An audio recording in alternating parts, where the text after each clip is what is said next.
Hello అండి. పిల్లలు స్కూల్‌కెళ్ళిన తర్వాత నా కిచెన్ అవతారం చూపిస్తాను చూడండి ఎలా ఉంటదో. డైలీ అయితే ఇంకిట్లనే ఉంటది. ఫస్ట్ అయితే వండిన కర్రీస్ అన్నీ ఇట్లా ఉంటాయి కదా! ఇవన్నీ ఫస్ట్ డిష్‌లో పెట్టేస్తాను. పెట్టేసిన తర్వాత ఇంకా ఇది ఏబీసీడీ చూసండి పిల్లలు తాగారు. ఇది నా కోసం పెట్టుకున్నాను. ఇంకా సింక్ నిండా అంట్లున్నాయి. ఇంక ఫస్ట్ ఇవి కర్రీస్ అయితే డిష్‌లలో పెట్టేస్తాను. పెట్టేసి ఇవన్నీ సింక్‌లో పెట్టేసి ఒక కాసేపు కూర్చొని ఇంకా జ్యూస్ అయితే తాగుతాను. తాగిన తర్వాత ఒక 5, 10 మినిట్స్ అలా కూర్చుంటాను. మార్నింగ్ నుంచి చేస్తాం కదండీ! కాసేపు కూర్చుంటే రిలీఫ్ అవుతుంది కదా!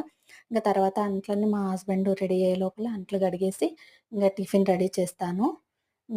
టిఫిన్ రెడీ చేసిన తర్వాత ఇంకా నేను కూడా మా హస్బెండ్ ఎళ్ళే టైంకి ఇద్దరం టిఫిన్ చేసేస్తాము. ఇంకా ఇవన్నీ పిల్లలు పోయిన తర్వాత ఒక 1 అవర్ పడుతుందండి అన్నీ చదురుకొని ఎక్కడివక్కడ పెట్టేసుకునేసరికి.